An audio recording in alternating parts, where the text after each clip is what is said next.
This is not just the story of a bird. It's the story of every human being who has ever suffered in silence, trapped not by chains, but by their own thoughts. The bird Chara was born in the highest branches of a neem tree. Her parents were strong, fearless flyers who would soar across valleys and glide with the wind. As a chick, she watched them with wide eyes, dreaming of the day she'd take her first flight. But one day, while still learning to flap her tiny wings, Chara fell from the nest. She tumbled into a bush where she lay injured and scared. A little boy from the nearby village saw her, picked her up gently, and took her home. There, he kept her in a small bamboo cage to protect her until she healed. And in time, she did. Her wing mended, her feathers grew. She was healthy again. But she no longer believed she could fly. Years passed. The boy grew up and moved to the city, leaving the bird in the care of his aging grandfather. The old man, kind and gentle, saw the bird every morning and kept her well fed. One morning, he forgot to latch the cage door. But Chara didn't move. The door was wide open. The sky shimmered with sunlight. The wind sang her name. But she just sat there. She had grown so used to the cage that she had forgotten what freedom felt like. "Silly bird," the old man whispered, watching her from afar.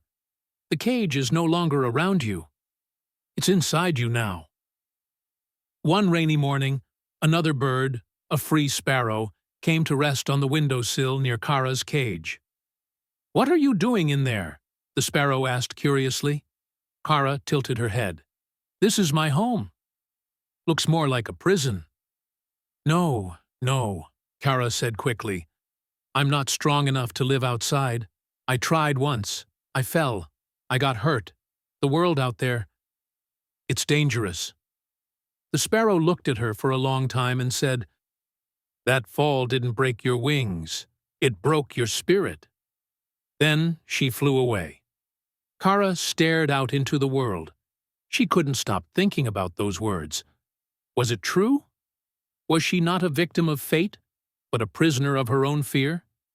That night, thunder roared and lightning flashed across the sky. Rain poured down like a waterfall. Chara shivered inside the cage. And then, the wind blew the cage off the table. It crashed to the ground. The door burst open. She sat there, dazed. The rain soaked her feathers. The wind tugged at her gently. The world was terrifying. But something inside her stirred. A spark. A whisper. "You were meant to fly." She stepped out. One leg, then another. She spread her wings. They felt stiff, but not broken. She flapped once, twice. The air lifted her a little. She flapped harder. And then, like a song long forgotten, she rose. Into the storm. Into the dark. Into the unknown. But also, into freedom. As the rain cleared, Chara found herself soaring above the forest. The trees below looked tiny. The wind no longer scared her. It guided her. For the first time in her life, she understood. She had always been able to fly, but she had believed she couldn't. And that belief was the real suffering. How to stop suffering. The lesson from Chara's flight. We often believe suffering comes from pain, loss, or failure. But more often, it comes from the stories we tell ourselves about that pain. Chara suffered not because she was trapped, but because she believed she was helpless. And just like Chara, many of us live in open cages. I'm not good enough. I'll never succeed. They hurt me, so I'll never trust again. This is just the way I am. These are the bars we build with our minds. But here's the truth. The cage isn't locked. The suffering isn't permanent. And the flight is still possible. Thank you for watching video. Please do subscribe to my channel.